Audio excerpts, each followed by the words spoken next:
Warning, cheaters may contain adult themes and strong language. Parents are cautioned that this program may not be suitable for children.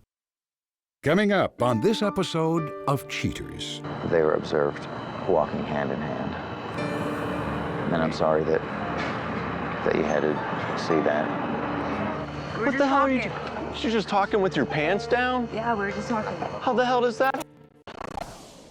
From Cheaters surveillance cameras, you are about to view actual true stories filmed live, documenting the pain of a spouse or lover caused by infidelity. This program is both dedicated to the faithful and presented to the false-hearted to encourage their renewal of temperance and virtue. It's just like he's just trying to keep a big secret from me. I just can't take the lies. I just can't go on anymore. I need to know the truth. I don't like being the one that has to show you this.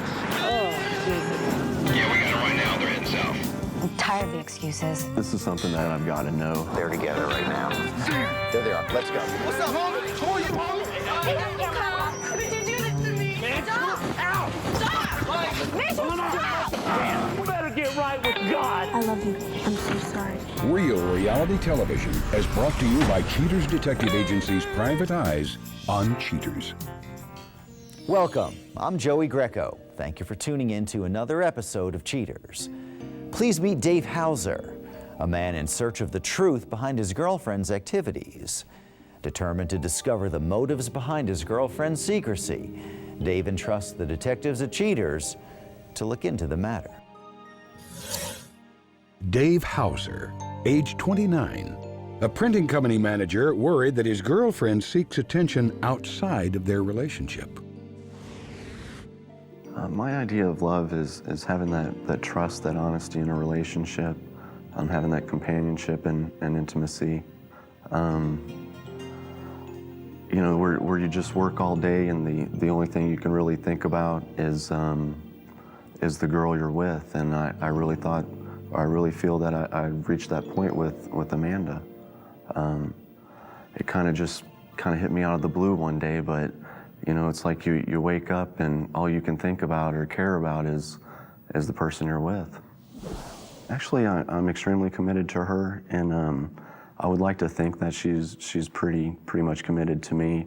However, there's been some things in our relationship that have kind of led me to believe otherwise. I've had several suspicions, including a while back she lied to me, and upon lying to me, I actually confronted her on it. I was extremely confident that she was lying, but even to this day, she still denies it, and that just really doesn't sit too well with me. To me, the main source of tension happens to be the fact that I have a tendency to work quite a bit, and lately when I've been coming home, she's usually there, which kind of leads me to believe that she's not actually at work. So that kind of puts a little bit of tension in our relationship. This is something that I've got to know. I mean, I've made a lot of concessions for this girl. You know, I let her move into my apartment. I take care of a dog that I don't like. I can't stand it. But I mean, at this point, I just got to know the truth. I got to know. If you suspect infidelity in your relationship, Cheaters licensed investigators may be able to provide you assistance. Exercise your right to be informed.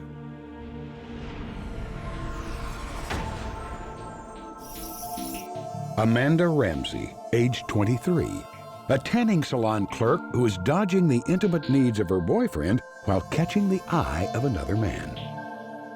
Investigation Day 3. Cheaters investigators continue their research at headquarters while field crews focus all attention on the residence that Dave shares with his girlfriend. As an unidentified vehicle pulls up to the front entrance, suspect Amanda Ramsey emerges from the couple's domicile with her dog in tow. She enters the automobile and the unknown driver takes off down the street to a nearby shopping mall.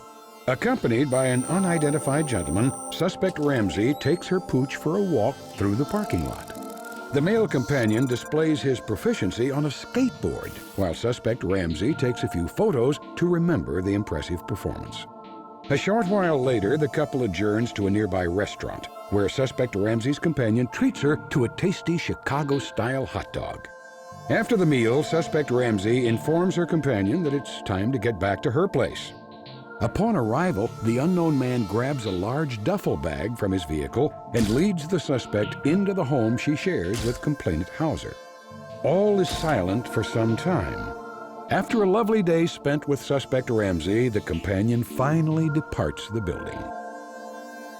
Investigation Day 4. Cheaters agents anticipate further activity at suspect Ramsey's residence. They decide to lie low for any sign of movement. After hours of inactivity, inspectors note a familiar-looking vehicle approaching from out of nowhere. The sedan stops near the front entrance, and out pops suspect Ramsey's companion, now identified as Steve Kelvins. He heads inside, only to return a short time later with his loyal girlfriend by his side. The two get into his vehicle and proceed to a nearby coffee joint. Suspect Ramsey and her escort disappear inside for a short time until the duo is spotted walking out, foaming lattes in hand. They find a comfortable little nook on the patio and bask in the midday sun. Later, Cheaters investigators follow companion Kelvins and Ms. Ramsey back to her apartment. Suspect Ramsey is comfortable with the belief that complainant Hauser will work late as usual. But what suspect Ramsey doesn't know is that her boyfriend has installed 2 hidden cameras in the apartment to help detectives gain an upper hand in the case. Companion Kelvin seems pleased as suspect Ramsey hops into his lap for a little horseplay. But what happens next is no game. Kelvin yanks her trousers off and the two engage in some explicit activities. The second camera then captures suspect Ramsey posing for a few pictures taken by her new lover. Cheaters detectives call it a day after companion Kelvins leaves the complex. Investigation Day 7. Cheaters agents pick up the trail of suspect Ramsey just as companion Kelvins drops by her place. She hops into his car, and cheaters pursue the two for several miles to a local grocery store. Suspect Ramsey strolls the aisles with companion Kelvins, perhaps in search of the perfect ingredients for a romantic evening. After making their selections, the two lovers proceed back to companion Kelvins' vehicle, where the suspect demonstrates her desire to get behind the wheel. Suspect Ramsey demonstrates how to perjure the truth in this recorded phone call with her boyfriend. Hello. Hey babe, what are you doing? Sitting here getting ready for work. What did you do all day? Got some medicine. Stayed out of school. Pretty much sat here and rested. What do you care? Thinking about maybe cutting out a little bit early. Possibly open up maybe kind of meet up back at our place. I gotta go to work though. Either way, I'll be home about 9, 10. Alright, I'll talk to you later. Alright, bye for that. Thanks. Cheaters investigators have sufficient evidence to close the case and notify complainant Hauser of the results. Coming up, the confrontation.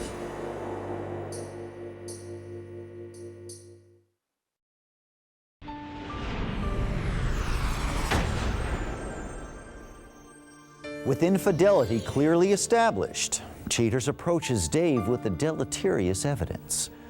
Ready to put an end to his suspicions, Dave steps forward to make a move in the right direction. Dave, thanks for being here tonight. I know you've been waiting a long time to get a response to your inquiry. Dave, our detectives have compiled some information that I think may provide you with some of the answers to your questions. Okay. Are you ready to take a look at that? Yeah, I'd like to do that. As the investigation starts, a detective was placed outside of your home. A car was observed driving up. As they parked, Amanda comes down and gets in the car. They were followed to an area of shops. After a while, a gentleman is out, evidently showing off his proficiency with a skateboard. But as they walk away together, they are observed walking hand in hand. From that point, they get back into the car, head back to your place. This gentleman was observed taking a duffel bag or some type of knapsack. As they enter, they're again walking arm in arm. After spending quite some time inside, And as you can see, when he leaves, he is in a change of clothes. On this day, he picks her up, and they proceed to a coffee shop. As they're spending some time out on the patio, you can see that their body language and their behavior, is more intimate than what we've seen before. From that point, Dave, they're again followed back to your home. After the first incident, where we did observe them going inside, that's what led us to have you place the surveillance equipment inside. And luckily we did, because we have an indication of what's really been going on when you're at work. Oh my God. Words just don't describe that kind of behavior. And I'm sorry that you had to see that. I'm sorry that you had to be exposed to this in this manner. Dave, the reason that we had you come here tonight, she's again with this gentleman. Would you like to find out what she's up to? Yeah, I think so. I think that would be good. Let me check with the detective right now. Yeah, it's Joey. We just finished up the second interview. What are we looking at? They're at a park, just kind of hanging out at a park, walking around, spending some time sitting on benches and stuff. Okay, all right. We're headed in your direction right now. Let's go. They're about maybe a quarter of a mile straight ahead. The street kind of goes right into the park. We've got operatives that are on site. Okay, they're still in the car. Yeah, what you got? All right, guys, let's go. All right, we're staying on. On the right-hand side. We're looking on the right-hand side. That's them? Okay. All right. Block the back end of this car. Block the back end. Okay, someone's getting out. Okay. Come out on the side there.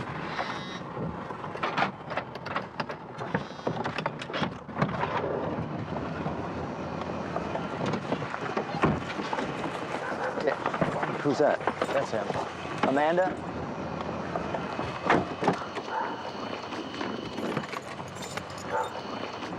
Let her get your clothes on. Get your clothes. What are you doing?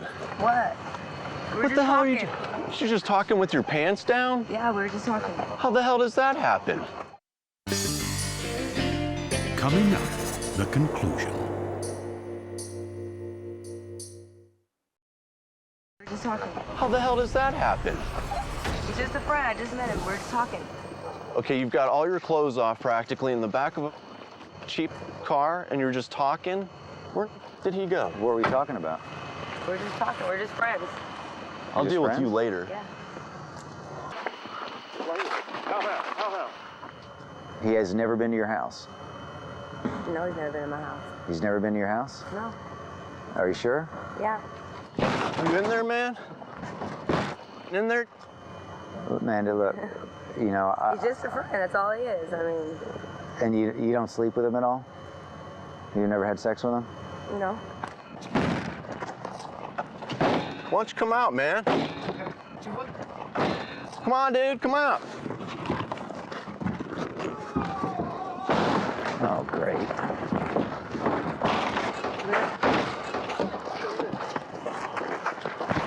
No, stop. Hey, Get guys. off of him. No. No, what are you doing? You don't even know me, man. Yeah, it's out of control, man.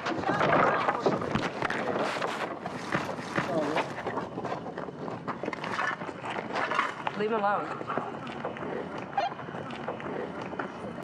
Is this over for you? I guess so. What he said. Well, what do you want? What do you want? What do you want out of this? I don't know what I want.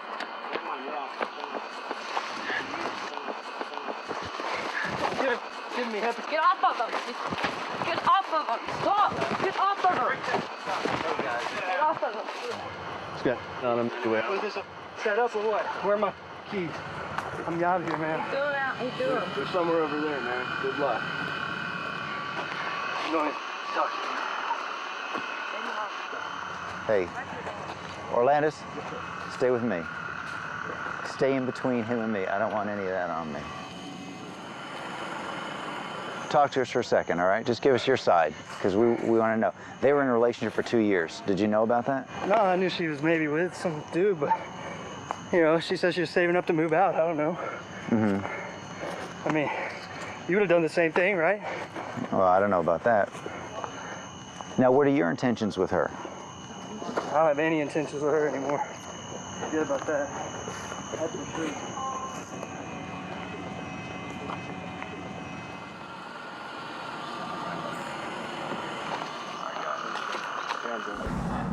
I mean, you know, all I can really say is I just want you to know that I really did love you, and I do love you. I cared about you greatly, and I just perhaps went about things the wrong way, and didn't really show my affection the way I guess I could have. And you know, I guess when you really look at it, maybe I probably could have spent a lot more time with you. I mean, you're saying, you know, Well, you do love me, you do care about me, but this is something we got to try to work on. So you're trying to say you want to stay with me and work this out, or? Well, I don't necessarily want to make any type of decision at the moment. You know, but, you know, within the next few weeks or whatever, I think if we, you know, maybe spend some time apart, maybe kind of, you know, ease back into things, just kind of see what happens.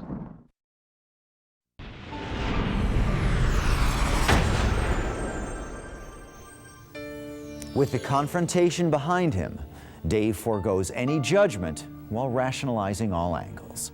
At the conclusion of this presentation, Cheaters discloses what he ultimately decides to do. But now, Cheaters presents Daisy Durante. Daisy relives the torturous incident she endured on Cheaters. Daisy Durante, age 26. Daisy discusses the root of her uncivil behavior during the confrontation with her former lover. When we first arrived at the bar, I knew that we were going to go catch Chris and that girl. And when I walked in and I saw them, I was so upset, and I didn't want to cause a scene, but I wanted to let him know that I was very upset, and I wanted him to choose, you know, right then and there, if he wanted me or her. What are you doing? You said you were going to be at your brother. I need a girlfriend. Who's your girlfriend? Who's your girlfriend? What the hell is right here? Come on. My feelings during the encounter that we had were mostly anger, but a lot of it was also pain. I was very upset, and I was yelling and screaming and cussing, and I was so hurt inside because I couldn't believe that he would do that to me. You want to go with this?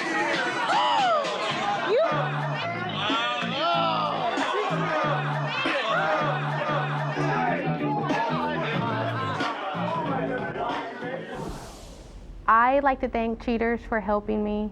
They made a great difference in my life, because if it wasn't for them, I wouldn't have who I have now, and I wouldn't be as happy as I am now. And I encourage anyone who has any doubts about the relationship to call Cheaters.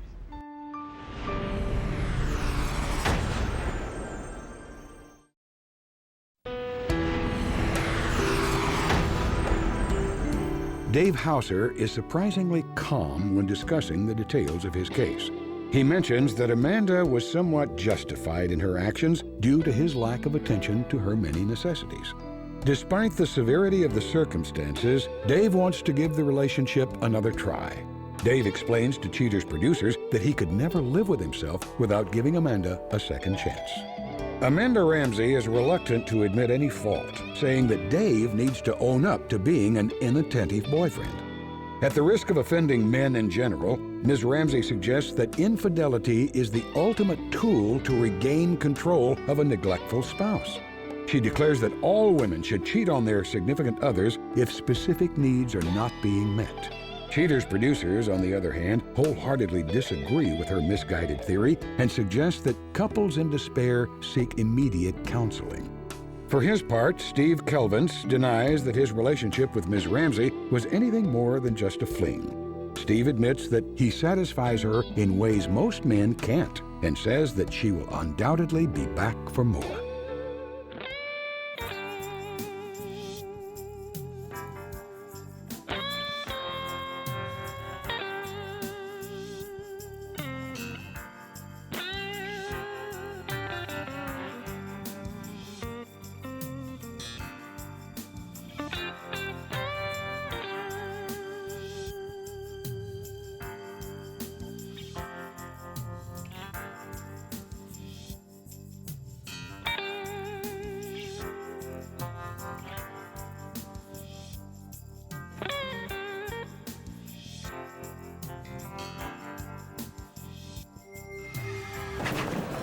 All done, sir. Thank you, Sonny. Thank you, Mr. G.